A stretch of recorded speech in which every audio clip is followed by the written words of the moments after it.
At least 3 deputies killed in explosion at LA County Sheriff's training facility.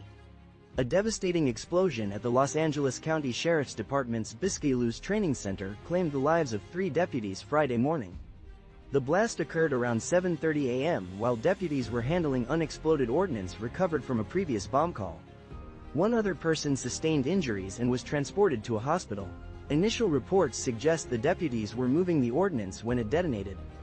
The incident immediately prompted a large-scale response, with the LAPD bomb squad, FBI, and ATF assisting in securing the scene and investigating the cause of the explosion. Witnesses described hearing a massive boom followed by shattering glass and screams. The tragedy has sent shockwaves through the community and law enforcement agencies. Local officials, including Los Angeles County Supervisor Catherine Barger and Governor Gavin Newsom, expressed their condolences and offered support to the victims' families and the Sheriff's Department. The investigation is ongoing, with authorities working to determine the exact circumstances surrounding the explosion and whether preventative measures could have been taken. The Biscayne Training Center, reopened in 2017 after renovations, has a history of previous incidents, including multiple fires at its mobile shooting ranges. This latest tragedy underscores the inherent risks faced by law enforcement personnel involved in handling potentially hazardous materials. In our next story, ex-NFLPA boss Howell's strip club expenses sent to investigator. Lloyd Howell Jr., the former head of the NFL Players Association, abruptly resigned after an investigation revealed he charged the union for visits to strip clubs. Expense reports and receipts obtained by ESPN show Howell used union funds for a car service totaling $738.82 to a Miami strip club and later, a trip to an Atlanta club with union employees during an NFLPA summit, billing it as a player engagement event. These expenses, including significant cash withdrawals from club ATMs, were flagged internally by a union finance worker who noticed the exorbitant costs. The investigation, launched by a special committee of players and led by lawyer Ronald C. Mackin, followed reports from ESPN detailing Howell's previous conduct at Booz Allen, where he faced questions about strip club visits and was involved in a sexual discrimination lawsuit. These revelations, coupled with recent ESPN reports about an FBI investigation into the union's finances and Howell's consulting work for the Carlyle Group, added to the pressure on Howell. Howell's resignation, which surprised some members of the NFLPA Executive Committee, came after they initially expressed strong support for him. His resignation statement cited his leadership becoming a distraction, aiming to allow the union to focus on its players.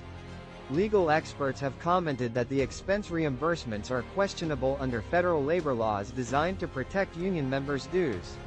The NFLPA's own strict guidelines on expense reimbursements, particularly regarding entertainment, are now under scrutiny.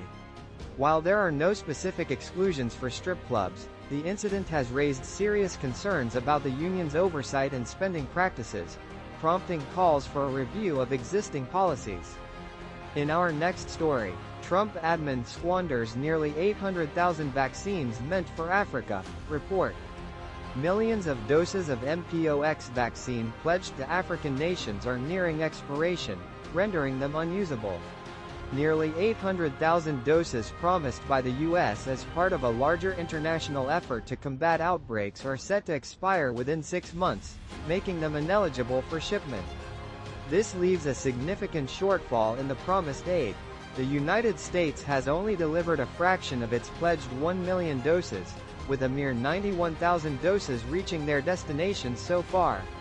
Only 220,000 doses currently have sufficient shelf life for transport.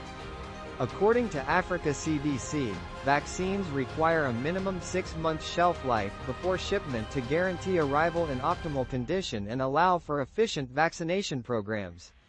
The delay in vaccine delivery hampers critical efforts to control the ongoing outbreaks.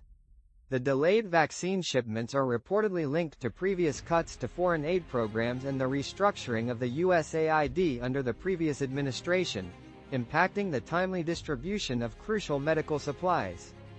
In our next story, here are some of the newest UNESCO World Heritage sites. 26 new sites have joined UNESCO's World Heritage list, showcasing humanity's rich cultural and natural legacy.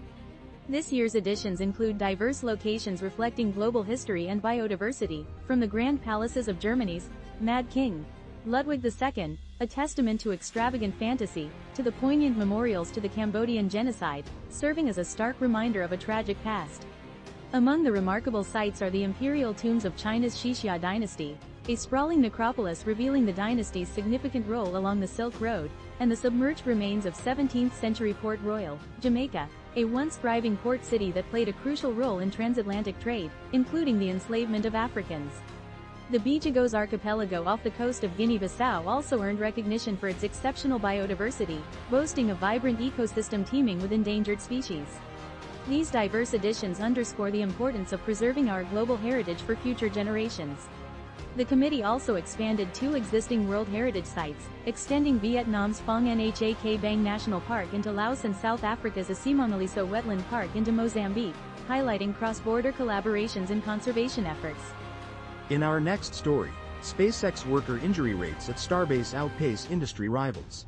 SpaceX's Starbase, the Texas facility developing the Starship rocket, has reported significantly higher worker injury rates than other SpaceX locations or industry averages. In 2024, Starbase's injury rate was nearly 6 times higher than comparable space vehicle manufacturers and 3 times the aerospace manufacturing average. This elevated rate, tracked using the Total Recordable Incident Rate, TRIR, has persisted since 2019. The high rate is attributed to the ambitious and fast-paced development of Starship, a fully reusable super heavy lift rocket. The TRIR at Starbase reached 4.27 injuries per 100 workers in 2024, resulting in thousands of days of lost or restricted work for injured employees. This contrasts sharply with SpaceX's other facilities, which show lower, though still above average, TRIRs. Even compared to the broader aerospace industry, Starbase's rate is considerably higher, resembling figures from 3 decades ago despite significant safety improvements elsewhere. While the high injury rate is a concern, the TRIR's limitations are acknowledged, as it doesn't distinguish between minor and serious injuries. Despite this, former OSHA officials and news investigations have raised serious safety concerns based on the available data, including documented incidents like a partial finger amputation and a crane collapse. SpaceX and OSHA have yet to fully respond to these concerns.